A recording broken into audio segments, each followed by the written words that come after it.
Let me introduce you to some members of town government that assist this board. To our left, we have Blaise Donadio. He's a planner in the planning department.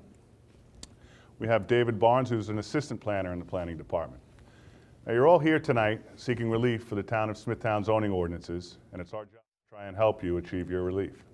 You're requested whenever possible. It's up to you to provide us with precise and accurate information so we as a board can make decisions based on the facts presented tonight. Now, you can view this board as an intermediary between the public and the township. We're here to help you guys, and we're also here to protect the town code. So you can think of it as you're trying to convince us to lean towards you on what it is that you're asking us for. And there are 5 criteria that we use to base our decisions on. Those 5 are: 1, whether an undesirable change will be produced in the character of the neighborhood or a detriment to nearby properties will be created by the granting of the variance. 2, whether the benefits sought by the applicant can be achieved by some other means. 3, whether the variance is substantial. 4, whether the proposed variance will have an adverse impact or effect on the physical or environmental conditions in the neighborhood. And 5, whether the alleged difficulty was self-created. Now, you don't have to remember those because they're all written right here, so if you want to try and go through them, it makes it easier for us to make a decision. Now, there are some procedures for tonight's meeting. Cases will be called in order as they were advertised. When you're called, please present your certificates of posting and mailings to Mr. Donadio. Then you'll be asked to go to the podium where you'll state your name and address for the record and proceed to tell us why you need the variance. At the end of your presentation, if anyone in the audience would like to speak on your case, they will be given one opportunity to do so, and only one opportunity. Then the applicant can come back to the podium to answer their concerns. Once the public hearing is closed, no further information will be accepted concerning a case. And there are 3 ways to find out the outcome of your case. 1, you can stay tonight after the hearing, but there's no guarantee that your case will be acted on tonight. 2, you can call the planning department in the morning. 3, you can wait and you'll be notified by mail. Now, this evening we have just a couple of adjournments. First one is case number 18165, Diana Lello. Is anyone here for that application? That case has been adjourned to May 28th. The next one is case number 18057 and 18058, both Michael Stylerek. They've been adjourned to case 625. So if you're here for either one of those cases, come back on June 25th. Okay? With that, we'll call our first case. Thank you, Mr. Chairman. The first case on the agenda is case number 18157, CRS Partners, Panor Corp., 125 Cabot Court, Hauppauge. The location of the property is the south side of Cabot Court, 277 feet east of Adams Avenue. The property is zoned LI. The applicant is requesting a variance to reduce the minimum parking from 139 spaces to 93, which are existing. Good evening, Acting Chairman Tansey, members of the board. My name is Vincent Tremarco. I represent the applicant. I've submitted the affidavits of posting and mailing to Mr. Donadio. Now that we're in the 21st century, I don't need my bulletin board. It's right up there. The addition to the building is in the back. As you know, this is part of the industrial park. A little bit about my client. They sell and distribute basically electrical fixtures. They don't manufacture at the site. It's basically warehousing and shipping. They have approximately 45 employees. The warehouse employees and the office workers, and it's split up 7,200 square feet of office and 45,000 basically of warehouse. The number of employees, as I said, is 45. We're asking that the variance be granted from 139 to 93 spaces. Obviously, it's more than adequate for our operation. This is in the industrial park, and we feel it's appropriate for the area. We need the additional space in order to maintain our business in Hauppauge. So we ask the board for its favorable consideration. I have the architect and the engineering firm here if you have any questions. Anyone have any questions on the board? No. Planning? No, thank you. Anyone in the audience have any questions or concerns about this application? No? I'll entertain a motion to close the hearing. So moved. Regularly moved and seconded. All in favor? Aye. Okay, case is closed.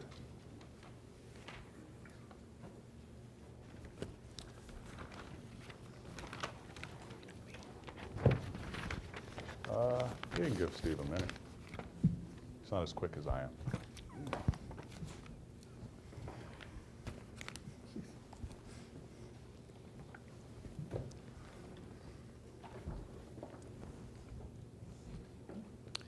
The next case on the agenda is case number 18158, Anthony Reisnor, 157 Cambon Avenue in St. James.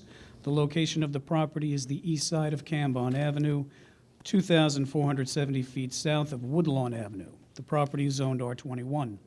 The applicant is requesting variances to add to a nonconforming structure to reduce the minimum side yard from 16 feet to 8 feet for a proposed 906 square foot attached garage and 90 square foot walkway with roof over. Increase the square footage of a garage from 750 square feet to 906 square feet. Reduce the minimum rear yard from 75 feet to 19 feet for an existing 750 square foot bi-level deck. That's good. I like it. Hi, How are you? Good evening. My name is Anthony Reisenauer. I would like to have my expediter, Ms. Rivera, speak on my behalf. Okay, and your address is obviously the address on the application? That's correct. Okay. Hi, Tracy, agent for the applicant. Office is located at 80 Terry Street, Patchogue, New York. Good afternoon. Oh, should I say good evening? Sorry. We're here representing 157 Cambon. I'm sure the board is familiar with Cambon Street itself, and that the entire block is really non-conforming. You have small lots, you have small houses, you have large houses. They're all set back differently. I did submit an aerial that the planning board did offer to us. So that's part of the pictures that I've submitted. The one thing that I'd like to bring up from the very beginning is the way that this house is situated on this lot. Anything that needs to be done on this parcel has to be brought before you. The entire parcel is non-conforming by how the house is situated on the lot. So if you take a look at the survey, the house is set back very far. We have a very large front yard, and we have no rear yard. With that being said, my client has purchased the property a year ago, and at that time, somehow it slipped through the cracks of the closing that all the decking on the property that was existing was non-CO'd and is part of the application this evening. That is the, I submitted some pictures. That is the roofed over wood decking that's in the front. That's the wraparound decking in the back. Once again, it's only part of the application because of how the house is situated. Now we'll go into what is proposed on the application. What we're proposing is a sunroom with a full basement and stairs. It is depicted on the survey. It is actually the little bump out. So the rear yard has already been established, and we're not encroaching any further into the side yard than what has already been established. I submitted a picture of the house that shows exactly the bump out area on where this proposed sunroom will be with the basement. The second part of the application is we plan on extending the roofed over area on the porch in the front and proposing a 2-car garage. That roofed over area that's in the front of the house with the expanded front porch will not be enclosed. It's only there to provide shelter when leaving the garage and walking into the house. I've submitted a couple surveys as part of the presentation to tell you how conforming this is to the area. I submitted a survey for the property located District 800, Section 87, Block 1, Lot 57, that has the building department and I kind of figured that it was probably about a 6-foot side yard for the house. The house is habitable. This garage is not going to be habitable. There is never any intentions of it being turned into habitable. There is no garage on the house as it is now. I've also submitted another survey, and that survey is for District 800, Section 58, Block 6, on Lot 20, and that is with an attached frame garage that is approximately about 5 feet off the property line. These are all within walking distance of my client's house. We're looking for the garage to be a little bit larger than what is permitted. We're permitted at 750, we're asking for 906, and that is just so he can get some extra storage in the garage besides the 2 cars that he's going to pull in there. Everything that we're asking for is definitely conforming to the area, especially if you're familiar with Kanban. We're not imposing a negative impact. It's going to increase the value of the property. I submitted some pictures that really accurately depicts what we're looking to do. And at this time, I hope the board is favorable, and I'll answer any questions you may have. I have a couple questions myself. Sure. One, I just want to be clear, Sure. addition for the sunroom Yes. is fully within the, essentially where Within the building envelope. the building envelope now, Correct. or where the building exists right now. Correct. That the 19-foot rear yard is what's existing, Exactly. and that the garage is going to basically be in line with the driveway and, Mm-hmm. Correct. and come off.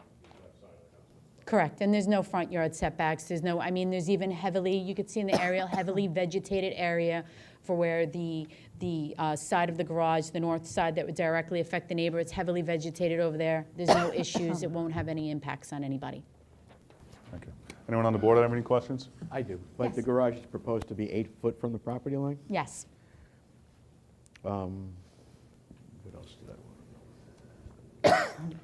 that is very common for the area if you Now, drive up the and down. precedents you Yes. cited, are you sure that they have variances or COs, or they're legal, or do you? Yes, just- they're, yeah. they're definitely legal. Variances I wasn't able to tell because a lot of the applications, when I did research, are all submitted out on microfiche, and it's really hard to get them. They tell me that it takes like 3 weeks to get any kind of documentation. So unless, as an expediter, a land use consultant or attorney, that you've had prior cases before the board, sometimes it's not always easy to get the grants because you need like over a month to get copies of them. But these So you houses, do know that for sure that each one of them has had a variance that they've deemed? I don't know if they've had variances, but I do know that they're all CO'd, which makes them conforming to what we're requesting. Okay. They're 100% legal. Thank you. Anyone else on the board? Planning? My only comment, Mr. Chairman, is that reducing the side yard to 8 feet is a 50% reduction of the requirement. It does appear, based on the survey that the applicant provided when they submitted their application, that currently there is a 35.5-foot side yard setback to the house, and they would be reducing that setback by approximately 75%. With planning's concern, is there any ability to cut back the width of that garage and maybe go a little bit deeper for that additional area to kind of increase that? If I were to bring the garage any closer, the garage would then abut directly against the house, not allowing for any walk space between the garage and the house. No, I meant if you actually changed if you narrowed the width and increased the length. Deeper, but not as closer. So if your goal was to get 906 square feet, instead of being 26 feet wide, if it was 24 feet wide, and then make it 28 feet deep instead of 26 feet deep. I have already amended the plans from 26 feet wide to 23 feet wide to account for the 8 feet. The 23 feet wide is to allot space to open up the doors within So both this cars. currently asked for? I'm sorry, pardon me? Originally he wanted a 5-foot, and we originally, and after doing research in the area, we knew that 5-foot wasn't gonna work, so that's why we amended it to the 8-foot. So the way that he would have to turn around in the driveway with the setback, that's why he amended it the way that it was. If he goes any deeper with the property, then he'll be abutting up to where the proposed sunroom is going to be as well. Once again, I did submit, surveys to other houses that are already CO'd that have smaller setbacks than what we are. So we're more than conforming to what we're requesting. Okay. All right, anyone in the audience have any comments or concerns about this application? None? Entertain a motion to close the hearing. So moved. Regularly moved and seconded. All in favor? Aye. Thank you, This is have a nice closed. evening. Thank you. Cool.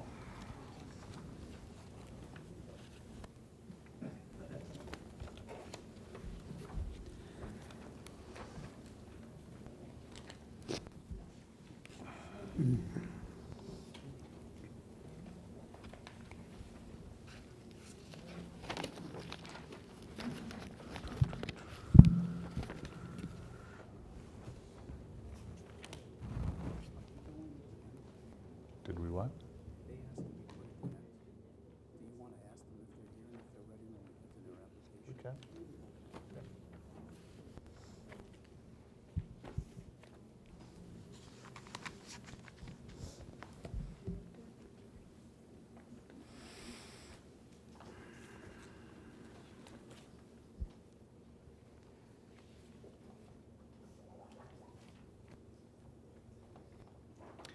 The next case on the agenda, case number 18159, Rafael Lanza, 95 Southern Boulevard, Nesconset. The location of the property is the southwest corner of Southern Boulevard and Carmen Lane. The property is zoned R15. The applicant is requesting variances to reduce the setback of an existing fence from a 2-foot retaining wall from 6 feet to 0, decrease the setback of a 2-foot retaining wall from a property line from 3 feet to 0, increase the maximum height of a fence and retaining wall from 6 feet to 8 feet. Yeah.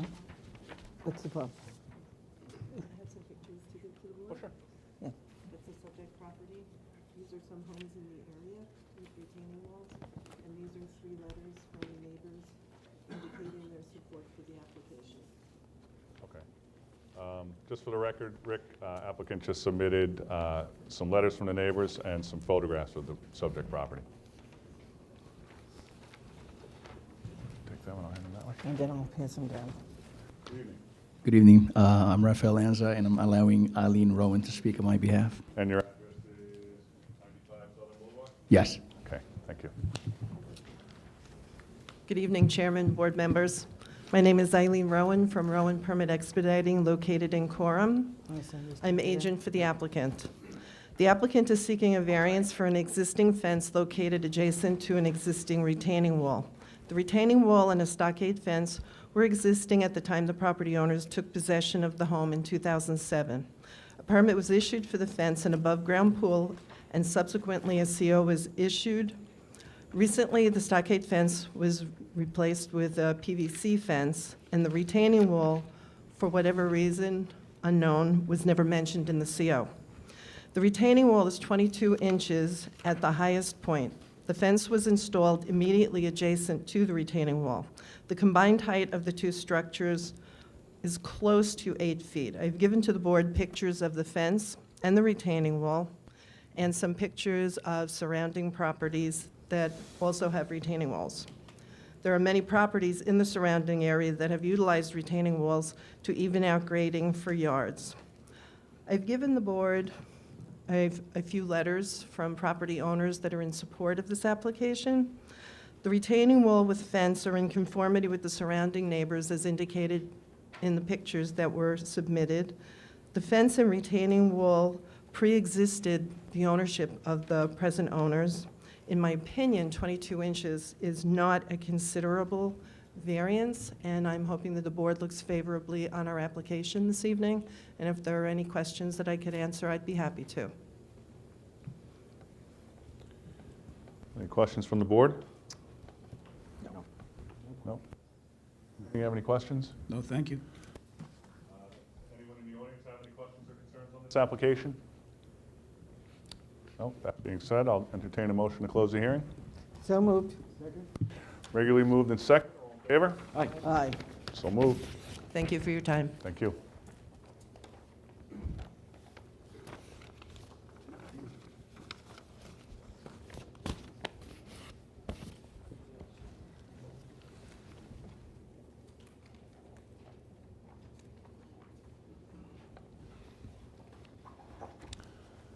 The next case is Michael Kelly, 18160. I believe they wanted to go at the end. You want to go now, or? I made it.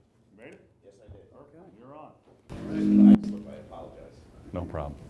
The next case on the agenda, case number 18160, Michael Kelly, 7 Hastings Drive, Fort Salonga. The location of the property is the northeast corner of Hastings Drive and Bradshaw Lane. The property is zoned R43. The applicant is requesting variances to increase the maximum height of an accessory structure from 15 feet to 18 feet, increase the square footage of a proposed detached garage from 750 square feet to 964 square feet, to reduce the front yard on Bradshaw Lane from 60 feet to 0 for a proposed 6-foot fence, increase the side yard paving from 25% to 70% for a proposed driveway, reduce the front yard setback from 60 feet to 50 feet on Bradshaw Lane for a 22-kilowatt propane generator, increase the occupancy of the rear yard from 750 square feet to 1,079 square feet. You have your name and address for the record? Certainly, my name is Mark Anthony Monastery, architect, 1563 Belmore Avenue, Belmore, New York. Do you have a power of attorney? No, but my client is here. Can we just have him up for 1 minute? Sure. We also need the posting affidavit. Yep, I have it. okay. If you could state your name and address for the record, and then give Anthony some approval to speak. Michael Kelly, 7 Hastings Drive, Fort Salonga. All right. And would you like him to speak on your behalf? Yes. Okay, thank you. And you So- got his name and address, Rick? Yeah. I'd like to submit the postings as well as 3 signed approvals from 3 of the surrounding neighbors, which include the full set of plans. Give that to planning right over here.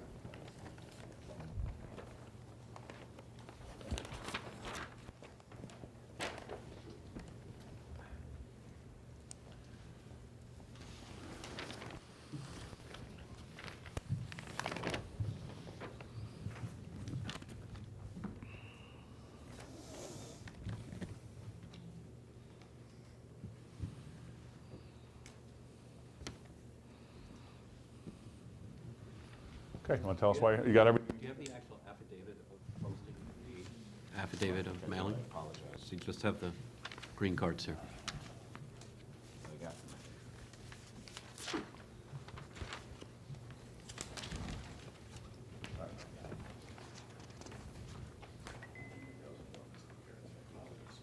there should be 2 of these. Maybe that would do.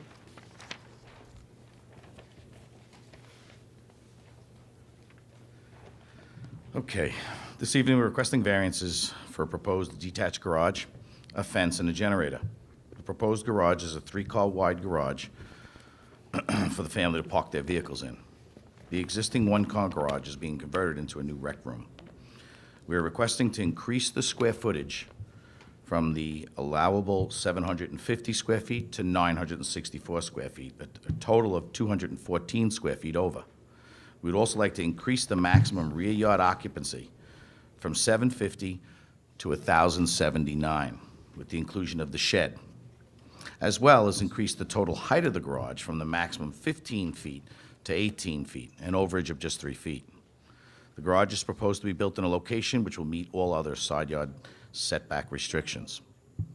In addition to the garage, we'd like to request to increase the side yard paving from 25 to 70%, to allow for a driveway to get to the garage, as well as surface to allow for snow removal. We also would like to install a 6-foot-high fence that would run approximately 120 feet along Bradshaw Lane, where the existing wood stock fence has existed for many years to enclose the Kelly's backyard, as this is a corner property. The fence would reduce the setback from 60 to 0. I have provided pictures. I would like to provide a picture of the existing condition of the fence where it is today, and I'd like to let the board know that to the front of it, which is the corner, you're still approximately 150 feet set back. Lastly, we'd like to install a propane generator, on the south side of the property, which would reduce the front yard setback from 60 to 50. Okay. Anyone have any questions on the board?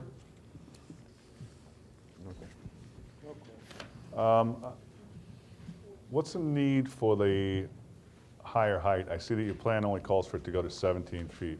Why the 17 So feet? he has a relatively large truck, works on it. So when you open, so several things inside. Higher ceiling, if you look, it's actually cathedraled on the inside, as well as this way he can lift open the hood, as well as he has a couple canoes he wants to actually hang up into the upper space. Personally, it also actually, the subtly higher pitch, the 6 pitch, looks a little nicer because that's the approach of the garage. Okay. What kind of work is he doing in the garage with the cars? Tinkers with the doors? No, just with the truck. With the truck, I'm asking. What kind of work to the truck? Nothing major, whatever it needs, change the oil or whatever he wants to do on the truck. There's no major conversions or anything going on there. He just tinkers with his truck. And the plan seems to call for 17 feet, so is 17 feet height?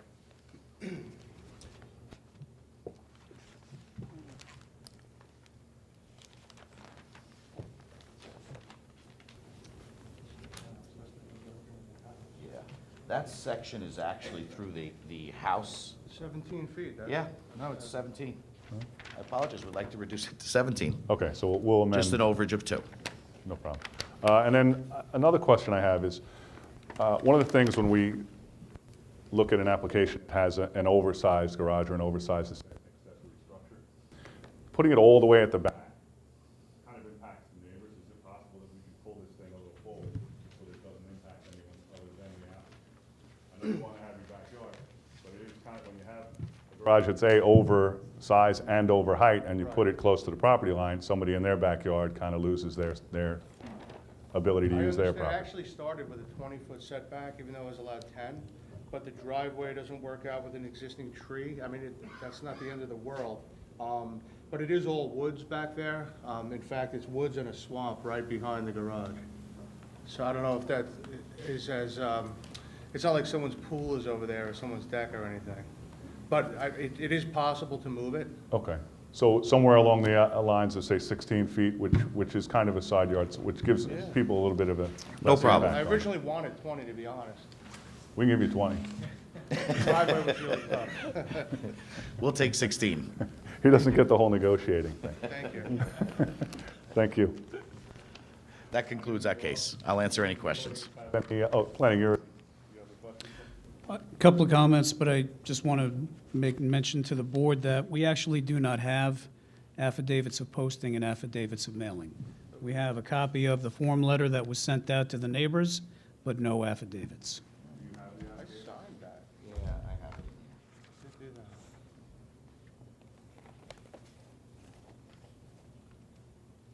I'll find it before I leave. Okay? It's in here. do we have actually? We may. Don't leave without either signing one or dropping it off. Can I just say one last thing? Oh, yeah. Regarding the garage, there's actually no real work taking place in the garage. I just have a very expensive truck that sits out in the sun most of the time for no particular reason. And I have a nice Jeep that I like to keep indoors, a motorcycle, and a trailer.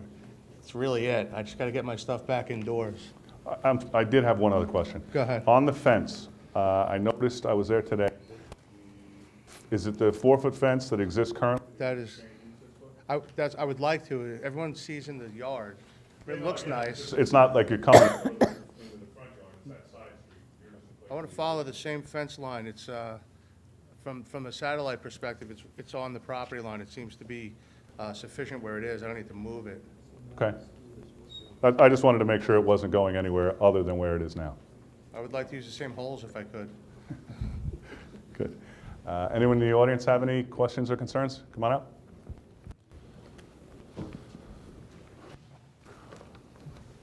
You guys will have an opportunity to come back No and problem. address Thank their you. concerns. You can just step back. Just state your name and address for the record, please. Yes, good evening, Pansy and the board. My name is Tom Plastaris. I live at 5 Bradshaw Lane, which is 2 houses to the southeast of the applicant's property. P as in Peter, L-A-S-T-A-R-A-S, Thomas. It's R43 residential zoning. It's our highest residential zoning in the town. And it creates a certain aesthetic character to the neighborhood. We have large open spaces. We have lots of trees. I would respectfully submit that if the area variances are granted, it will materially change the character and the aesthetic look of the neighborhood. I drove around to see if there were any other fences that were on the front yard, and this is a corner property, so front yard on both sides, front yard on Bradshaw, front yard on Hastings. And I was unable to find any other homes that have a 6-foot PVC fence 0 feet from the permitted setback from the curb, the right-of-way, that were 6 feet tall. I think it's going to create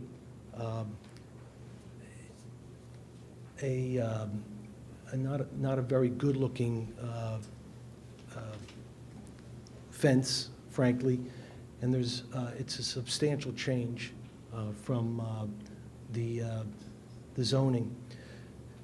There's certainly less drastic measures that if, for instance, I noticed that Mr. Kelly said he wanted some privacy to look into that yard. Certainly, there are natural barriers that can be put up, such as trees or bushes, arborvitae, something like that, that could be inside a 4-foot fence and give him that privacy that he's seeking, but yet at the same time not change the character of the neighborhood by having a 6-foot PVC fence 0 feet from a 60-yard required setback.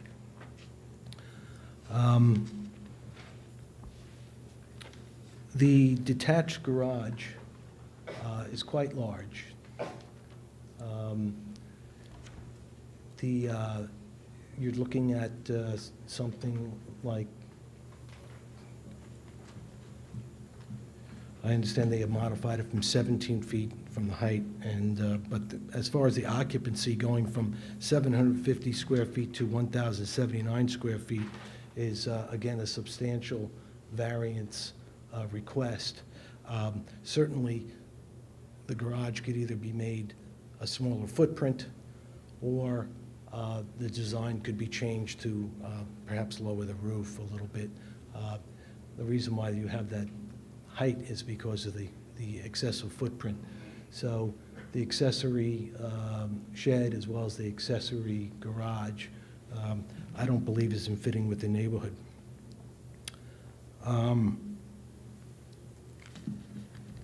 Incidentally, the fence runs on Bradshaw Lane, where they're seeking a variance, would run 120 feet. That's quite a run.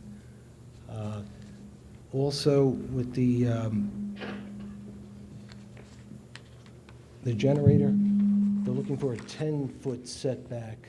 I don't know why they selected that location, but clearly the pad and the fencing around that generator and liquid propane tank or tanks I think probably can be moved inside the existing footprint of the fence that currently exists, or what they want to replace with a PVC.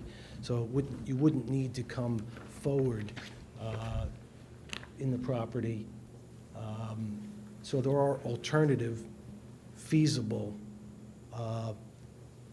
things that can be done which accomplish Mr. Kelly's goal of improving his property and making it enjoyable for him to live, and at the same time balancing that against the detriment, I believe, to the change in the character of the neighborhood.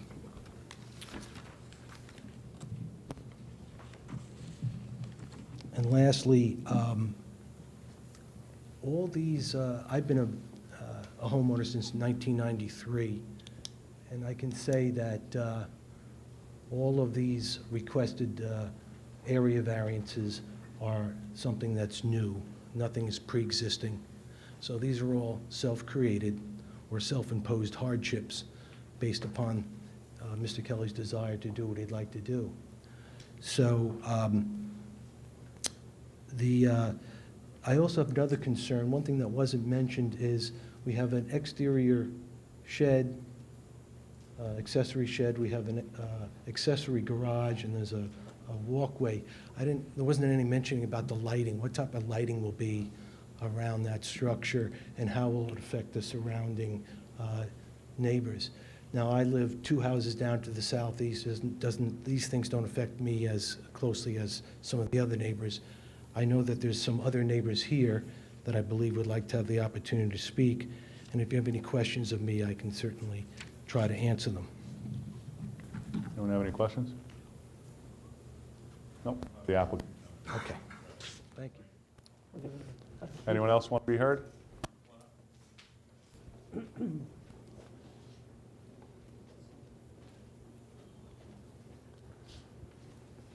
Just state your name and address for the record, please. My name is Nancy Ricci, R-I-C-H-Y. I'm at 4 Bradshaw Lane.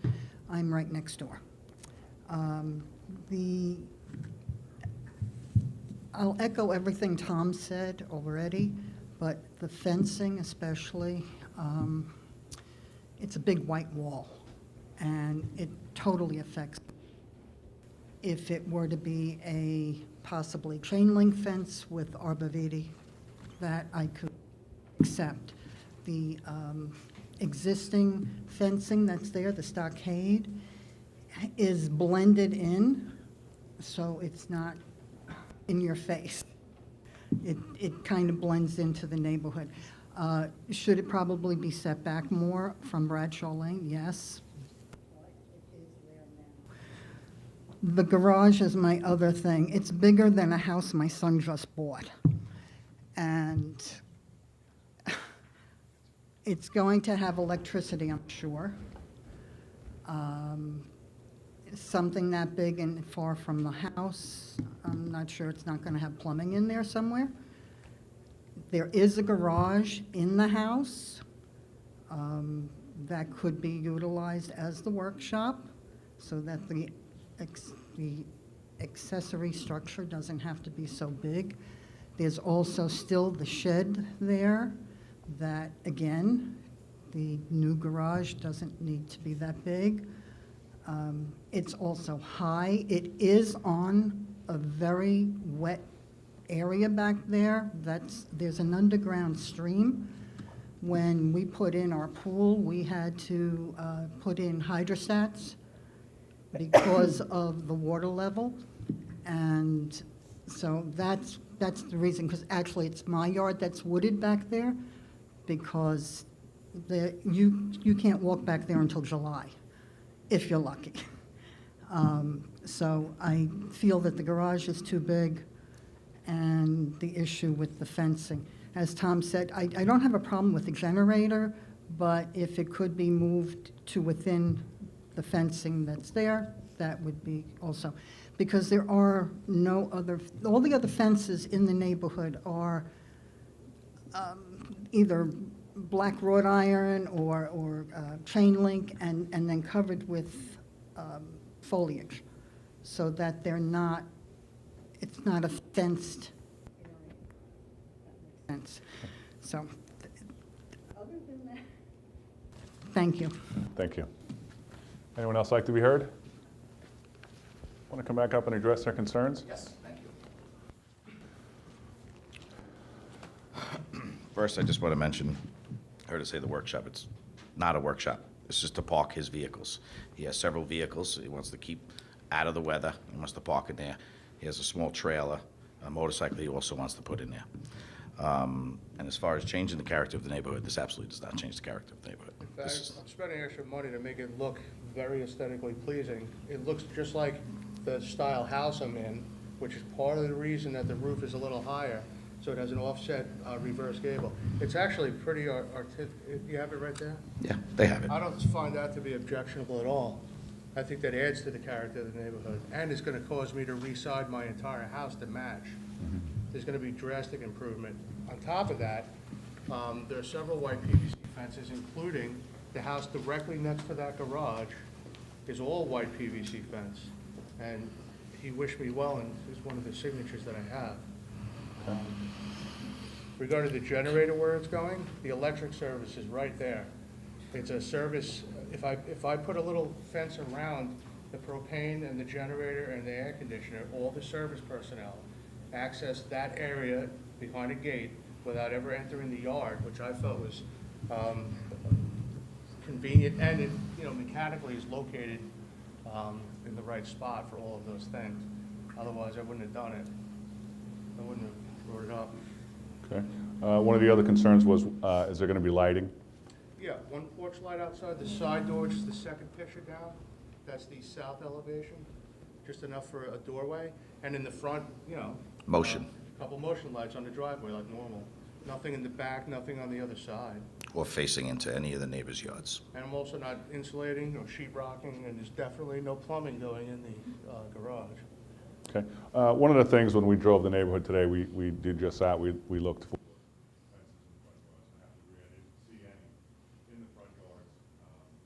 understand, well, as one board member, I understand that when you have a corner lot, you are a little bit in a different situation than most people that have a middle lot where you don't have to worry about two front yards. Right. That being said, is there the ability to create, putting a whole new fence, perhaps using something that blends in a little bit better with because obviously a 4-foot stockade fence is allowed on the property line.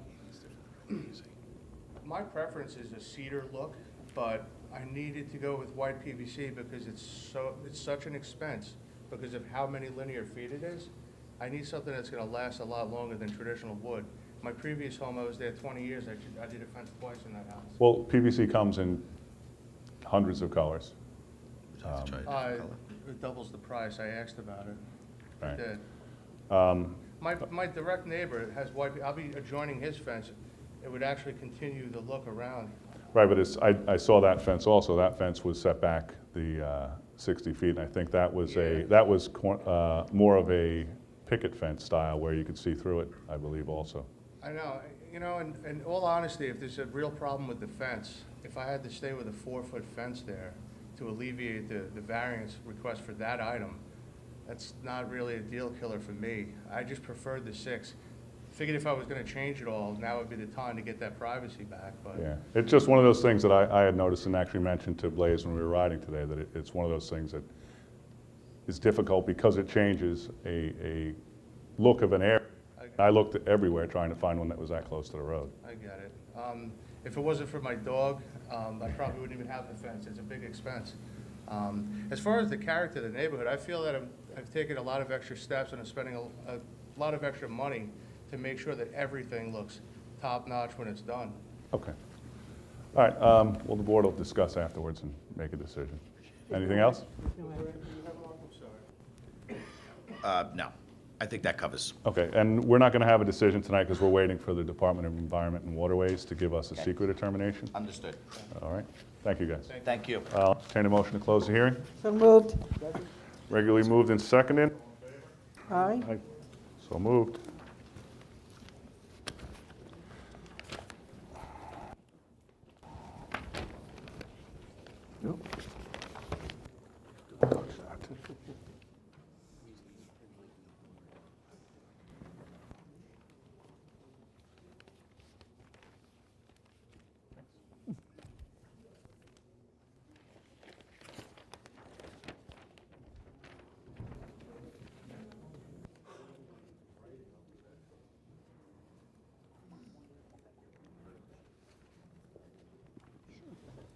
Did I give you this?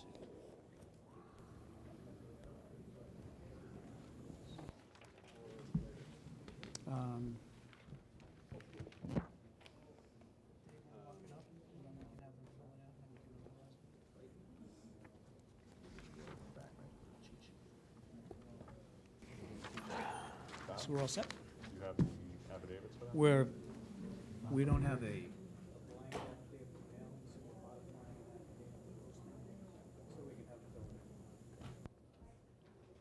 I will do that after the next one. Yep. Okay. Ready, Steve? So, I'm ready. Steve's ready. okay. The next case on the agenda is case number 18161, Michael Bracolo, 6 Lewis Place, Nesconset, the location of the property, the southeast corner of Lewis Place and Commander Lane. The property is zoned R10. The applicant is requesting variances to permit an accessory structure in the required front yard and to reduce the front yard on Commander Lane from 40 feet to 15 feet for a proposed 16-foot by 30-foot in-ground pool. Reduce the front yard setback from the lot line on Commander Lane from 10 feet to 0 for a proposed 6-foot fence. Decrease the minimum distance from the rear lot line from 6 feet to 4 feet for an existing 140-square-foot shed. Good evening, Mr. Chairman, members of the board. My name is Vincent Tremarco. I represent the applicant. I've submitted the affidavits and posting and mailing to Mr. Donadio. I see that the screen does not have my survey on it.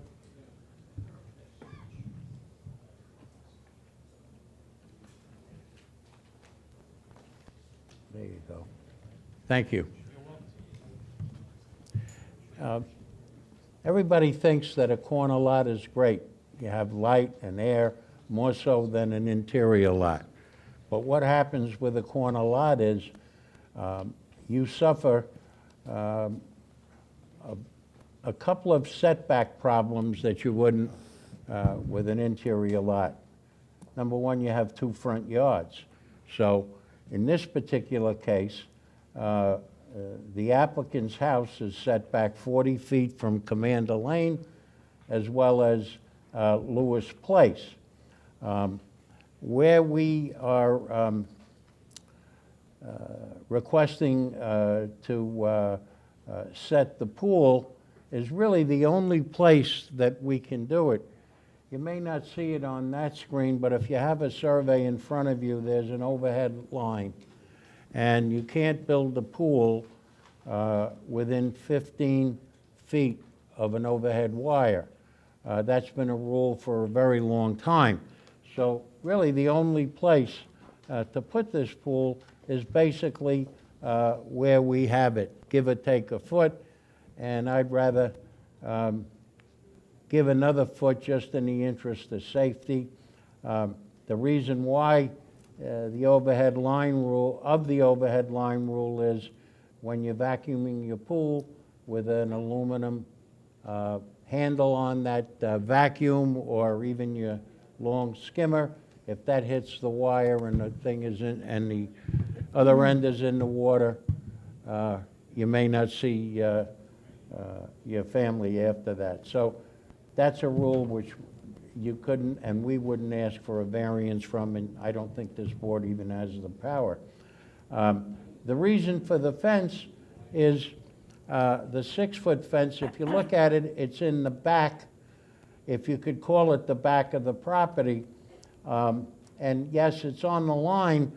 However, it's about halfway up. So you have another 67 feet or so from where the fence ends, even with the back of the house, to Lewis Place. So any kind of sight distance problems you wouldn't have in this particular situation. So we don't think that that would have any adverse effect on safety. As far as the shed, again, it's really the only place where you could put it that's kind of out of the way with the backyard being the way it is. So we don't think that the approval of this variance will be a change or an undesirable change in the character of the area. Can this be achieved by some other method? I don't think so with a corner lot. Either you decide not to have a pool, or you put a small in-ground, above-ground pool. This is really the only practical place to do it. Whether the requested area variance is substantial, again, it's a corner lot. We have to maintain 2 front yards. Our backyard is ends up being smaller than a normal backyard in the same zoning district. Whether there's any environmental conditions caused by this application, and the answer is no. It's a swimming pool, it has a filter, it's self-circulating water. And finally, was the difficulty self-created? We didn't do anything yet. We're asking this board for its favorable consideration. If the board has any questions, I have the owner here tonight. Board have any questions? Planning? Mr. Chairman, in looking at the survey, the only concern that planning would have is the location of the fence in relation to the driveway. There might be a concern with issue of line of sight, pulling in or backing out of the driveway. I didn't hear the last part. Either pulling in or backing out of the driveway. I guess we could make a little bit of an angle there. If you know what he's talking about? Mr. Chairman, may I address? Yeah, absolutely. Yeah. He's saying make a little bit of an angle here. Okay. You have any objection to that? No, if that's what they want me to do. You're talking about an angle at the corner of the fence. That's really up to the board to decide how they want to address that, but the only concern that I see, though, is that because of where the fence is located in relation to the driveway, that when you're basically backing out or pulling out, I don't think there's enough space to pull forward of the fence to see cars coming or somebody walking or running or bike riding or whatever. So I don't know how the board would want to address that, but just a concern. So we could make an angle at that proposed corner so there'd be better sight view there. Okay. Anyone in the audience have any questions or concerns? No? I'll entertain a motion to close the hearing. It's all moved. Regularly moved and seconded. All in favor? Aye. So moved. Thank you. Okay, I'll see you.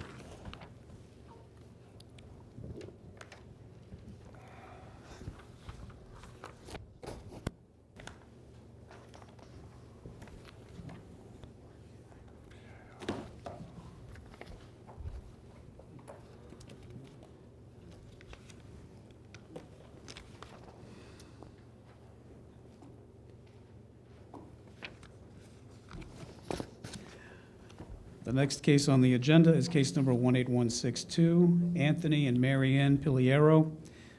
The location of the property is the northeast corner of Tackett's Lane and Nora Court in St. James. The property is zoned R21.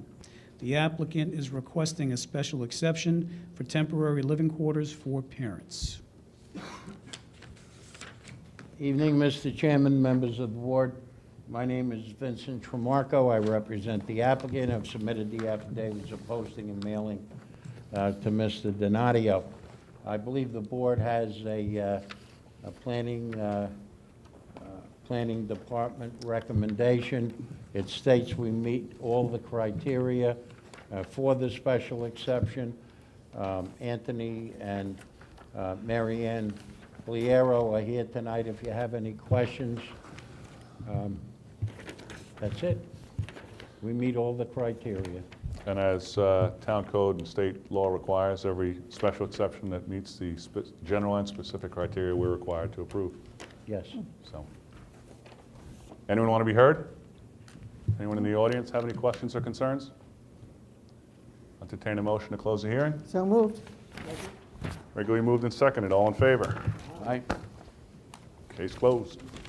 Thank you. Mr. Chairman, we have a case on the adjourned calendar. I think it's CNS.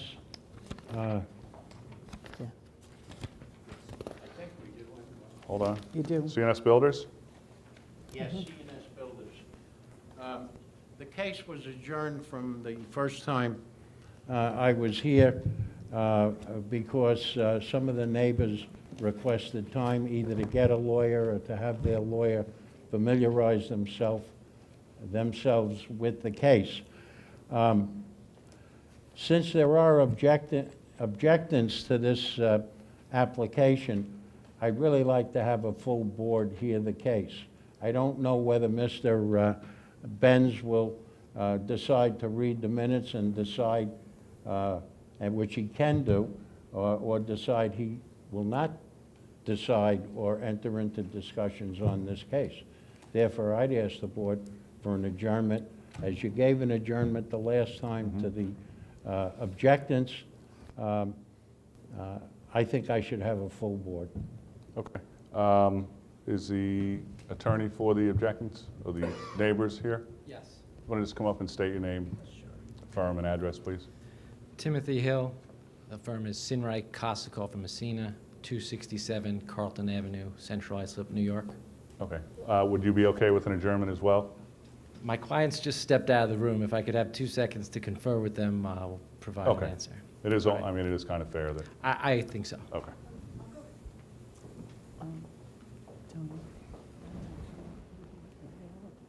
We'll push it out.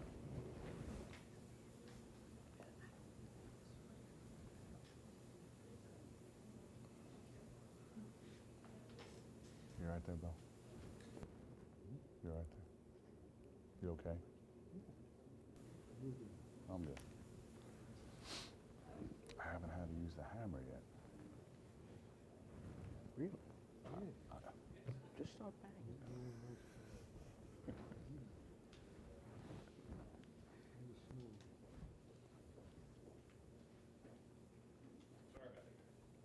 It's okay.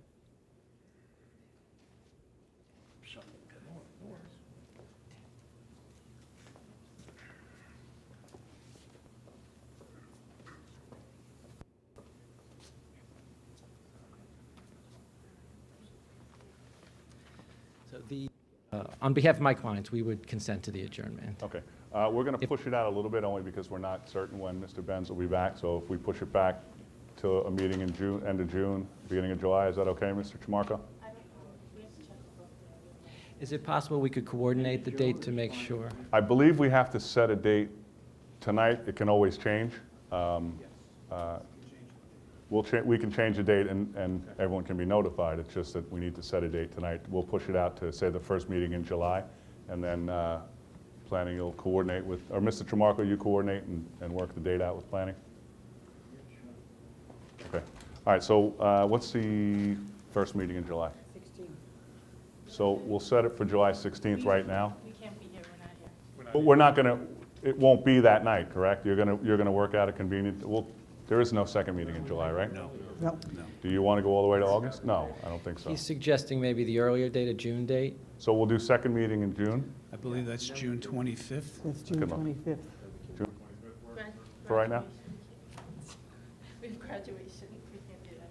What, 25th? Oh, yep, wait, 25th on a Tuesday? Yes. Yeah. Okay, That's okay. Okay, so we'll tentatively set it for June 25th right now. Okay. Okay, Thank you. thank you. Thank you. Sure, it's my birthday. Happy birthday. I have to give it to you. Absolutely, can you give it to, yes. Rick, you going to put it in the record?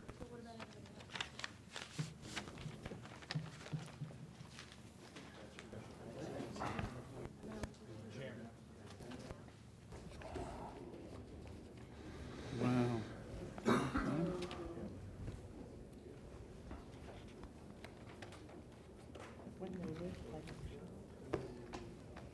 Yeah.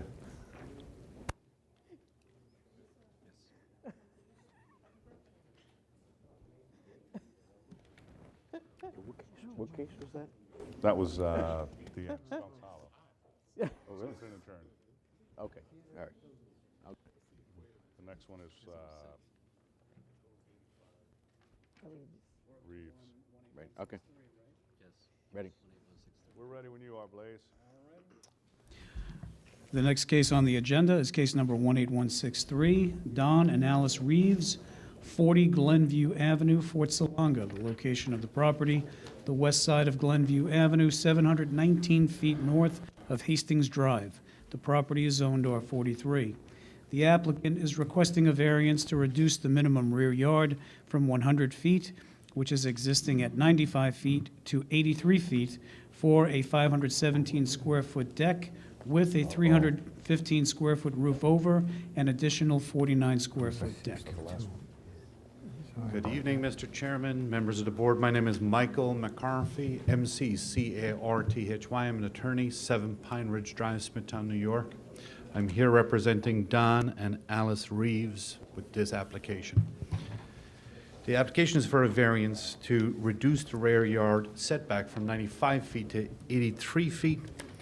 There's existing a deck with a hot tub and a shed attached to the deck with a wooden ramp. It was built approximately 20 years ago. It's an existing condition, and we're asking for the variance. I'm prepared to answer any questions if there are any questions.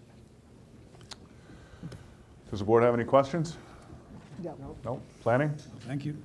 Anyone in the audience have any questions or concerns? All right. Entertain a motion to close the hearing. So moved. Moved and seconded, all in favor? Aye. So moved. Thank you. Have a good evening. Thank you, good night.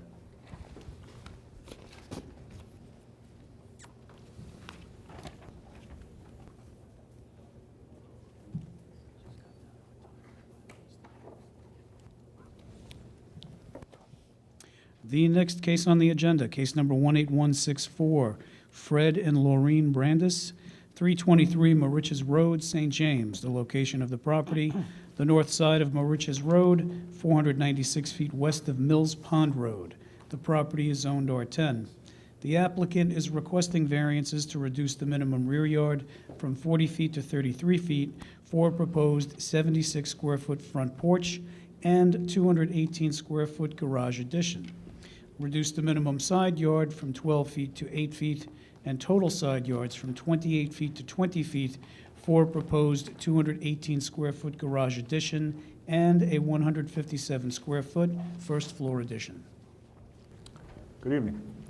Hi, I'm Lorene Brandis. I live at 323 Mauritius Road in St. James, and I would like our architect, Michael Morbillo, to represent the changes we'd like to make to our house. Okay, thank you.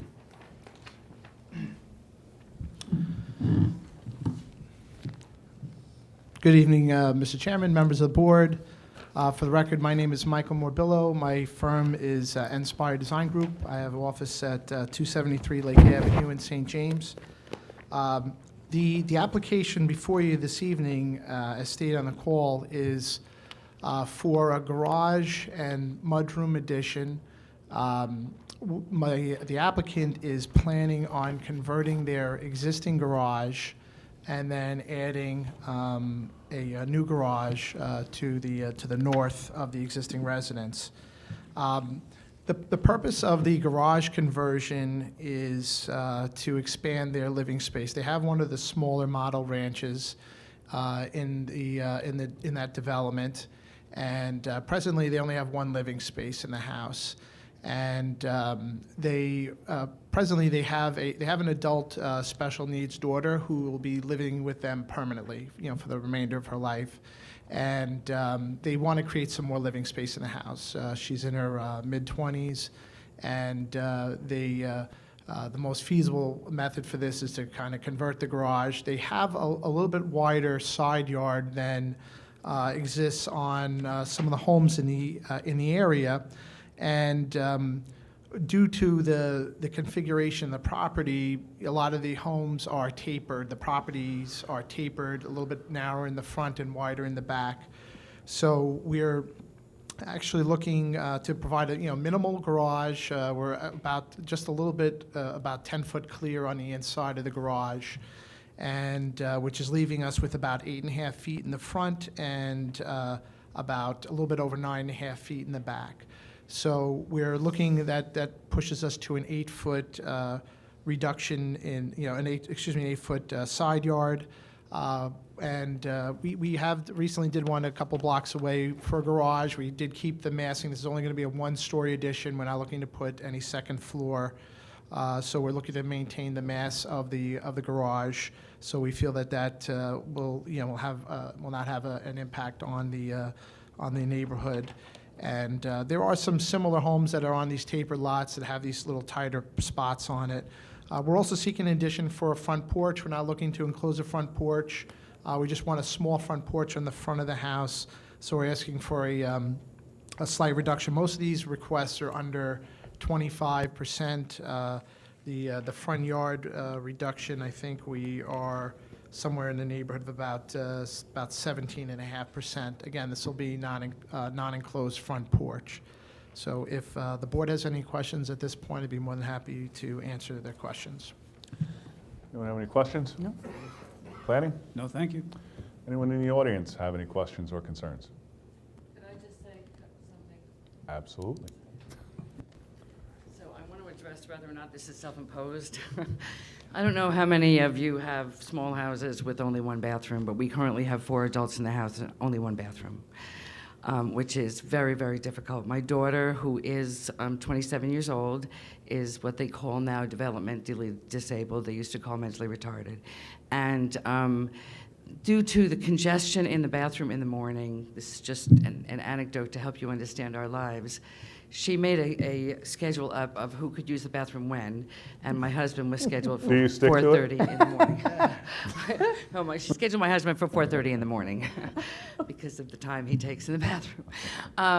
So this addition is going to allow it. We are also looking to put a bathroom in the back of it and ultimately allow her almost like a studio apartment as she gets older, so that she would have her own space. And to train her either to live in the house as it is for her entire life, or to get her used to the idea of a little bit more independence. Okay, so that was it. Thank you. All right, no comments from the audience. Anyone like to entertain a motion to close the hearing? So moved. We moved and seconded. All in favor? Aye. Case is closed. Thank you.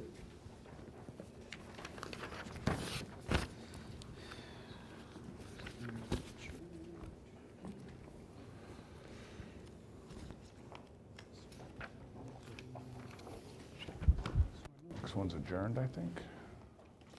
Yeah, next one's adjourned.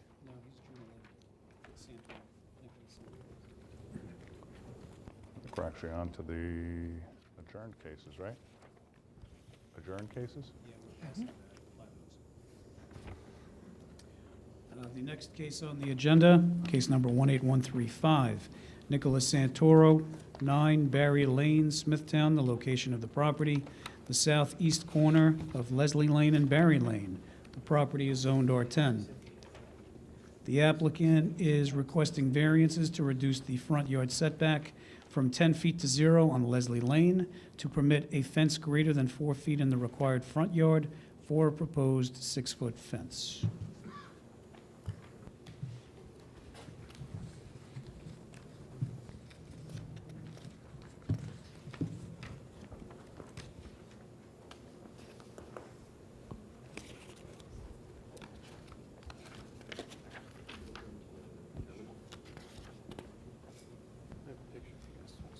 Okay.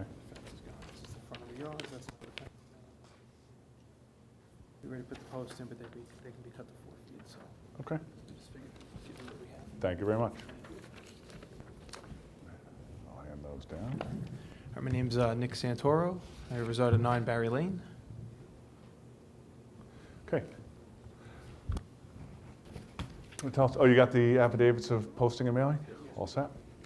Tell us why you're here. Great. I just would like to put a 6-foot fence up along the portion of my property, along the border. We just bought the house a couple of months ago. It doesn't pose any detriment to any, surrounding neighbors. There's nobody on the cross street, so it is a corner house. But there's no one on the cross street, so there's no visibility issues with anyone pulling out of a driveway. We have a big Hold on front. one second. Sure. Mr. Santoro, we have a file on this Do one? we have anything?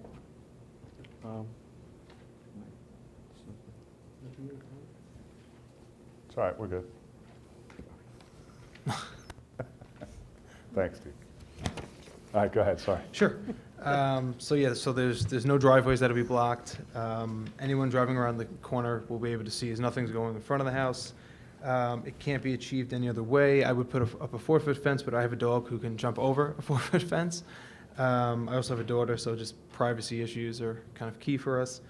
It's not substantial, there's no environmental impact, and it's not self-created because I bought the house without a fence, so that's really all I got. Okay. One of the things, you might have heard it in the last case, we understand that a corner lot does have some challenges that a interior lot does not have. Sure. And it limits your ability to have a usable backyard. We also try to limit the impact that it has on the community as well. Do you have the ability to set that fence back? Sometimes there's things in the way that So prohibit you. there's a bit of a hill going on that side, so we really can't set it back any further. I don't know if you can see it right there via the picture. So if I go any lower, I don't know how sturdy that ground is. Additionally, you can see my neighbor's fence behind me. I don't know if that's legal or not, but they have a 6-foot fence that I'm just joining it towards. Mhm. And I've seen a lot of neighbors on the property in the neighborhood have it. Some don't, but just for our purpose of privacy, I don't think there's any way we can really push it back anymore or push it in anymore. Mhm. If we were to push it in where it gets flat, we're talking like 20 feet probably. Right, I think right. it would just kind of defeat the part. It wouldn't even be lined up with the house or anything. Plus, we have an air conditioning unit on the side and the shed, which is going to wrap it all in. So I don't know if it's plausible because the shed, you can see it in the front right over there. So I don't think it would work. Okay. Thank you. Thank you. Anyone on the board have any concerns or questions? Planning? No, thank you. Anyone in the audience like to be heard on this application? All right, entertain a motion to close the hearing? So moved. All in favor? Aye. All right, this case is closed. Thank you for your And time. I believe that is our last case for this evening. You are welcome to hang out all night if you'd like, but you do not have to. Okay,